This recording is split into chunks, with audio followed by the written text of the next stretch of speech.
Hey parents! I just wanted to take a few minutes today and make you a short video with some suggestions on talking to your kids about the coronavirus. I know as a parent myself, I was definitely struggling with how to effectively communicate the information to my kids. I was feeling overwhelmed. They were bombarding me with all these questions that I did not have the answers to, and I wasn't quite sure what I should say and what I should not say and how I respond. So I did a little bit of research and I found some pretty helpful suggestions that I just wanted to share with you guys today. So the first thing is just reassuring parents that talking about it is a good thing. I think, and instinctually as parents, we want to shield our kids and protect our kids from all the scary things that are going on, and so sometimes we hold back on sharing information.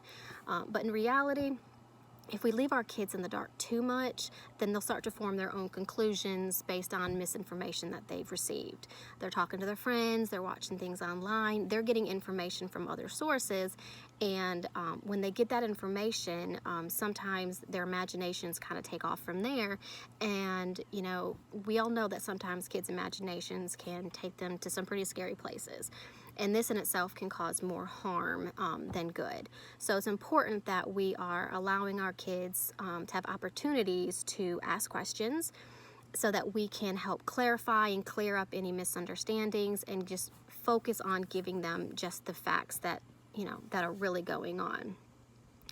It's also important that you find a balance in how much you're talking about it. I know that in my household, it ended up being like the topic of every single conversation, and I was having to remind my kids that everything's okay. Let's just focus on playing outside. And so finding a good balance between talking about it and continuing with your daily life is really important for kids as well.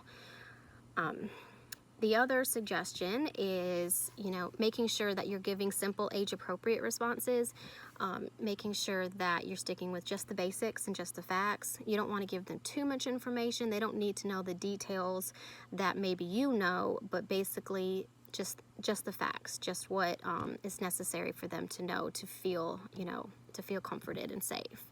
And that's the other suggestion, is that above all, I think that our kids just want to feel safe. And so focus everything that you talk about on what you're doing to keep them safe and what our nation is doing to keep them safe. You're doing social distancing and you're washing your hands and you're staying clean and things like that.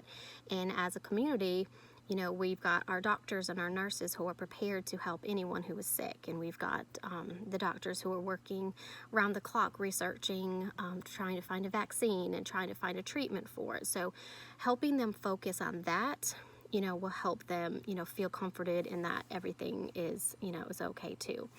And it's important that we be honest with them too. So if they ask you a question that you don't know the answer to, and it's okay to be honest and say, that's a really good question, but I'm not really sure about that. We can do some research about it and try to figure it out.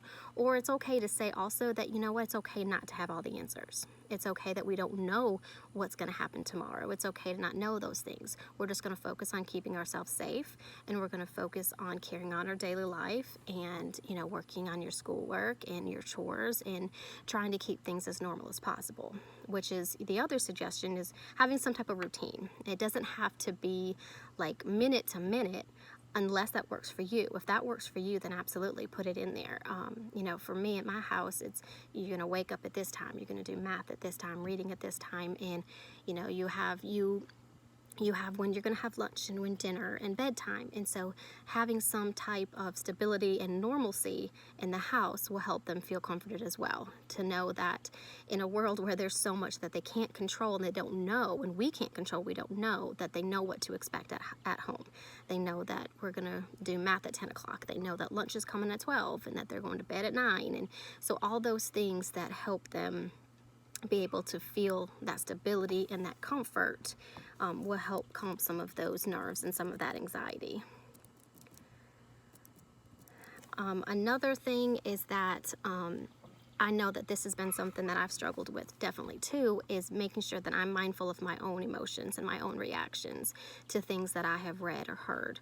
I know recently I received a text from somebody and it had some pretty scary details in it, and I was like, oh my goodness, and I reacted before thinking. And I said something, I can't remember what it was, but I made a comment And immediately my 8-year-old just burst into tears. And I felt horrible for causing him that unnecessary, emotional distress. And so I need to be mindful of, it's okay for me to feel those things. It's okay for me to be worried and scared and anxious too. But I need to make sure that when I start to feel those things that I walk away. I step away, I take care of myself, I do what I need to do so that I can come back and take care of my kids and not, cause them that extra anxiety, because I know my kids especially, they mirror how I feel.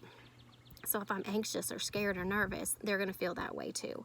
And so when I'm reassuring them and showing them comfort, then, they will feel reassured and comforted as well. So all of those things to say that, it's just keep talking to your kids, keep the lines of communication open. If they haven't talked about it in a while, maybe just check in, just like, hey, how are you doing? How are you feeling about this stuff? And, let them lead from there. If they say, oh, I'm good, Mom, I'm fine, be like, okay, well, good. You don't have to add anything extra after that. But it gives them the opportunity to say, well, actually, I've been feeling really worried about the fact that, Joe down the street said that they're bringing tanks in tomorrow and they're going to lock us in our houses. And right there, you've given that opportunity for them to express that concern so that you can kind of squash it and say, oh, honey, there's no tanks coming down the road. Don't worry about that. And you can say, well, let's look at what is going on. And you can say, well, actually, we've got some areas of lockdown. We've got some areas that are shut down. But as of right now, no one's talking about tanks coming in and keeping us in our houses. So just keeping that communication open gives them the opportunity to talk about it. And that way you can try to calm some of those nerves and some of those feelings. So I hope that some of these suggestions were helpful for you. They definitely were helpful for me. And I just want to remind you that even though we are not in school right now, I'm still here for you. I'm still here for your child. And I want you to feel free to email me at any time. Don't hesitate at all. I will respond as quickly as I can. And if you would rather have a phone conversation, you can definitely, do that as well. Just email me when you're free and I can make that work. So I want you to be reminded that I am still here to help you, and if there's anything that you need, just let me know.